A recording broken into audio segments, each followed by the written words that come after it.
Hello बच्चों, सुश्री classes में आपका स्वागत है। आज हम क्लास 11th के बिजनेस स्टडीज का 4th चैप्टर व्यवसाय एवं और सेवा क्षेत्र, बिजनेस एंड सर्विस सेक्टर, इसमें हमने देखा था सेवाओं के प्रकार में वित्त और बैंकिंग। उसमें से वित्त हमारा वित्तीय संस्थाएं हो चुका था और पिछले वीडियो में हमने बैंक क्या है ये भी समझा दिया था। अब इस वीडियो में हमको देखना है कि व्यापारिक बैंकों के क्या कार्य हैं। इसके पिछले वीडियो में हमने बैंकों के प्रकार भी देख लिए थे। उनमें से जो व्यापारिक बैंक है उसके क्या कार्य हैं वो अब हम इस वीडियो में देखेंगे। तो पहला व्यापारिक बैंकों का कार्य है। अब वैसे तो वर्तमान समय में व्यापारिक बैंकों के द्वारा नागरिकों को कई सुविधाएं दी जाती हैं और उन सुविधाओं व्यापारिक बैंकों के द्वारा क्या क्या सुविधाएं दी जाती हैं वो हम देख लेंगे। सबसे पहला है जमा स्वीकार करना। बैंक जनता से उसकी अतिरिक्त धनराशि या बचत को जमा करने का कार्य करती है। हमारे पास जितना भी रुपया बचा रहता है अपनी छोटी छोटी बचतों को जाकर बैंक में जमा करते हैं, जिस पर हमको छोटा छोटा ब्याज मिलता है, कम कम ब्याज मिलता है, लेकिन हमारी धनराशि थोड़ी बढ़ के मिलती है। इस कारण हम बैंकों में बचत को जमा करने के लिए आकर्षित होते हैं। तो बैंक का कार्य है कि जमा को स्वीकार करना और इस पर वो निर्धारित ब्याज दर भी देते हैं। ये बचत विभिन्न प्रकार के खातों में, जैसे चालू खाता, स्थायी जमा खाता, बचत खाता के रूप में जमा की जाती है। खाते अभी हम इसके बाद अगले टॉपिक में पढ़ेंगे कितने प्रकार के खाते होते हैं। तो जितने प्रकार के भी खाते मनुष्य बैंकों में खोलता है उनमें अपनी जमा पूंजी रखकर ब्याज प्राप्त करता है। दूसरा कार्य है ऋण प्रदान करना। तो जनता से प्राप्त जो बचत की राशि है वो धनराशि बचत कोषों में रखने के पश्चात शेष धनराशि को बैंक में जो जमा करता है उस पर जो ब्याज मिलता है, व्यावसायिक बैंक क्या करते हैं कि उनको ब्याज तो देते हैं, लेकिन लोगों की जो जनता की जमा राशि है उस राशि को ऋण के रूप में प्रदान करती है।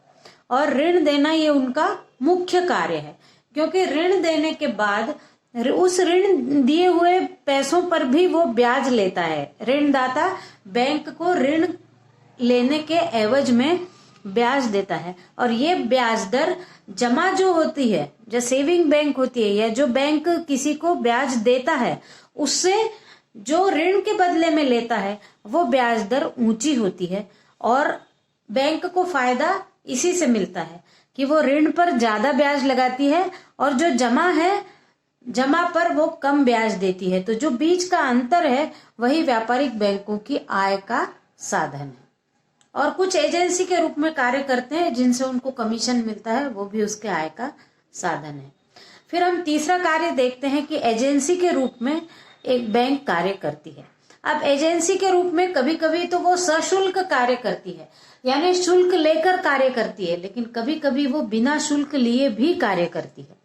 तो ऐसे कुछ कार्य यहाँ पर दिए हैं मैंने एजेंसी के रूप में एक बैंक क्या क्या कार्य करता है। तो पहला, चेक और बिल का संग्रहण करना और उनका भुगतान करना। किसी का चेक जमा करना या बिल जमा करना, तो यानी पैसे लेना, और फिर वो जहां बिल देना हो वहां पर भिजवाना यानी भुगतान करना, या चेक की राशि उस ग्राहक को देना, यानी चेक और बिल का संग्रहण और भुगतान दोनों कार्य व्यापारिक बैंक करते हैं। फिर है बीमा प्रीमियम।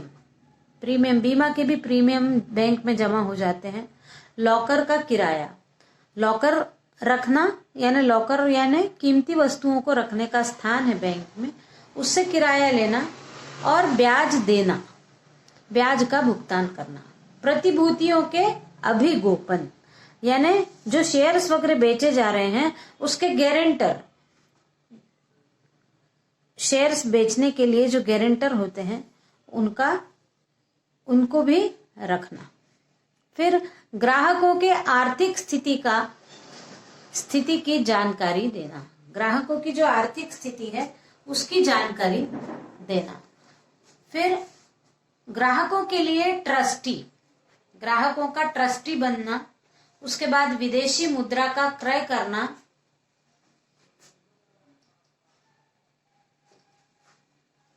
विदेशी मुद्रा का क्रय और विक्रय करना, यानी विदेशी मुद्रा को लेना और देना। फिर वेतन और पेंशन एकत्रित कर ग्राहकों को देना, यानी जिन भी हमको बैंकों से प्राप्त होती है पेंशन, और वेतन भी बैंक से प्राप्त होता है। तो बैंक में वेतन कोई ना कोई संस्था जहाँ कार्यरत है वहां के लोग वेतन जमा करते हैं, तब उस वेतन का भुगतान करना ग्राहक बैंक का कार्य है। फिर चौथा कार्य है अन्य सेवाएं।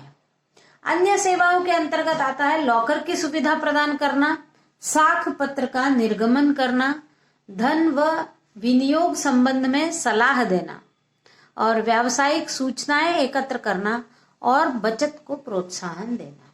लॉकर में लोग अपनी जरूरी सामान, कुछ कीमती सामान को रखते हैं।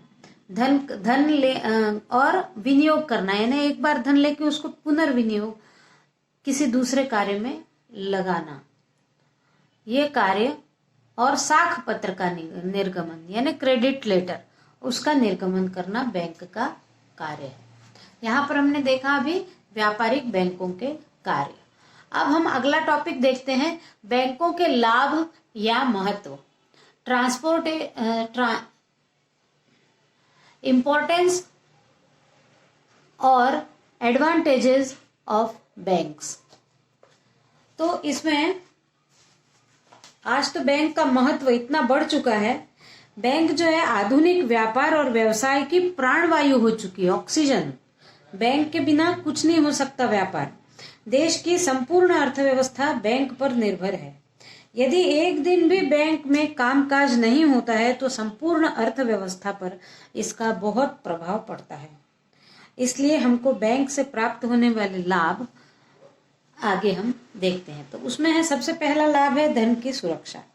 व्यक्ति अपने अतिरिक्त धन को बैंक में जमा करते हैं और इससे एक और तो उनके धन की सुरक्षा होती है और साथ ही उनको ब्याज के रूप में आय भी होती है।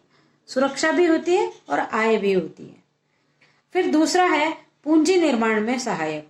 तो बैंक समाज के अतिरिक्त धन को एकत्र करके उत्पादन के कार्यों में उपलब्ध करवाते हैं। इससे देश में पूंजी का निर्माण होता है, यानी धन की सुरक्षा करना, उनको ब्याज देना, लेकिन ज्यादा धन आकर्षित करना, तो धन जमा होने के बाद वो निर्माण कार्यों में लगाकर देश के विकास में सहायता प्रदान करना।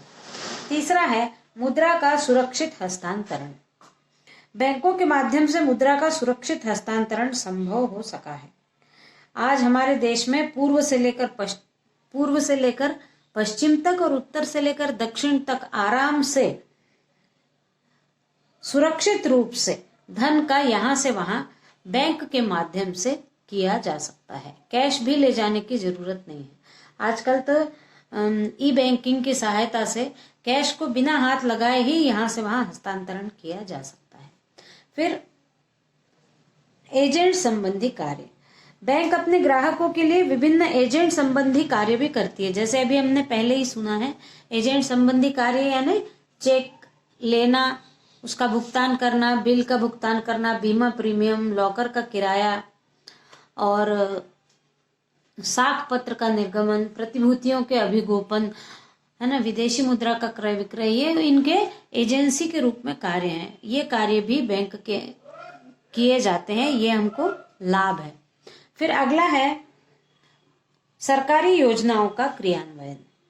तो बैंक के माध्यम से सरकार की विभिन्न योजनाएं, जैसे प्रधानमंत्री स्वरोजगार योजना, जीवन बीमा, छात्रवृत्ति, इनका बैंक के माध्यम से क्रियान्वयन किया जाता है। फिर अगला है लॉकर की सुविधा। तो बैंक में ग्राहक अपने लॉकर यदि खोलते हैं तो उन लॉकरों में ग्राहक अपने बहुमूल्य आभूषण और कागजात सुरक्षित रख सकते हैं। फिर है बचत को प्रोत्साहन। बैंकिंग सुविधाओं के कारण लोगों को बचत के लिए प्रोत्साहन मिलता है। उनको पता है कि हम बैंक में रखेंगे पैसा तो हमारा पैसा बढ़ के ही आएगा, इसलिए लोग बैंकों की ओर बचत जमा करने की तरफ आकर्षित होते हैं। फिर है ऋण सुविधा।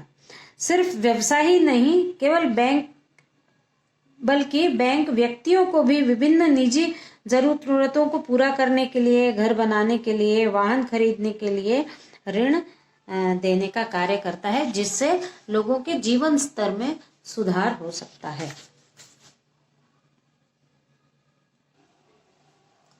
आगे देखते हैं। अगला टॉपिक है बैंक में खोले जाने वाले प्रमुख खाते। बैंक में कौन कौन से खाते खोले जाते हैं, ये अब हम देखेंगे। कई प्रकार के खाते होते हैं, इनमें से आपको मुख्य खाते यहाँ पर 4 बताए जा रहे हैं। इसके अतिरिक्त भी और खाते होते हैं, लेकिन अभी आप 4 मेन खाते क्या क्या हैं ये समझ लीजिए। तो पहला है बचत जमा खाता। बचत जमा खाता बैंक में सबसे ज्यादा खोले जाने वाला खाता है। मध्यम वर्ग और छोटे व्यापारी बचत खाता ही खुलवाते हैं।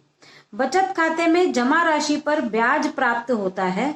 बचत खाता धारी को धनादेश यानी चेक एवं एटीएम की सुविधा प्राप्त होती है। बचत खाते में जमा राशि का ब्याज की दर समय समय पर घोषित की जाती है, पर यह ब्याज दर न्यूनतम होती है। जो अपनी छोटी छोटी बचत, चाहे वो व्यवसायी हो और चाहे कोई घरेलू व्यक्ति हो, अपनी छोटी छोटी बचत के लिए बचत जमा खाता ही खुलवाते हैं। इसमें हमको बहुत कम ब्याज मिलता है और ये खाता जो खुलवाता है उसको चेक और एटीएम ये दोनों की सुविधाएं प्राप्त होती है। हमारा अगला खाता है चालू खाता। तो चालू खाता सामान्यतः व्यापारी वर्ग के द्वारा खोला जाता है। जिनके यहाँ पर दुकानें हैं, जिनका रोज बहुत पैसों का आना जाना चलता है, वो लोग चालू खाता खुलवाते हैं। क्योंकि चालू खाता केवल समझ लीजिए कि पैसों को सुरक्षित रखने का स्थान है। चालू खाता पर किसी भी प्रकार का ब्याज नहीं मिलता और इसके लिए ब्याज नहीं मिलता क्योंकि ये दिन में कितनी भी बार उस पैसे को निकाल सकते हैं और फिर से जमा कर सकते हैं। ये कार्य वो दिन में कई बार बैंकिंग के समय पे कर सकते हैं। इसीलिए इस पैसे का ज्यादा समय तक खाते में रहना निश्चित नहीं होता, इसलिए इस पर ब्याज भी नहीं दिया जाता है। लेकिन इस पर ऋण की सुविधा है जो ओवरड्राफ्ट के माध्यम से हो सकती है। अधिविकर्ष की सुविधा भी प्राप्त है, यानी कुछ अपना बैंक के पास में सिक्योरिटी के रूप में रखकर हम अपने खाते में जितना पैसा है उससे ज्यादा पैसा भी ऋण के रूप में प्राप्त कर सकते हैं। फिर तीसरा है स्थायी या मियादी जमा खाता। स्थायी या मियादी जमा खाते में एक निश्चित अवधि के लिए हम अपनी राशि को बैंक के पास जमा करके रख सकते हैं। निश्चित अवधि के लिए और एक निश्चित राशि को हम बैंक के पास जमा करके रख सकते हैं, वो सावधि खाते के अंतर्गत आती है और इसमें सर्वाधिक ब्याज होता है। जैसे बचत जमा खाते में सबसे कम ब्याज होता है, उसी के विपरीत स्थायी या मियादी जमा खाते में सबसे अधिक ब्याज होता है। जमा की अवधि जितनी ज्यादा होगी, ब्याज की दर उतनी ही ज्यादा होगी। उसके बाद है अगला आवर्ती जमा खाता।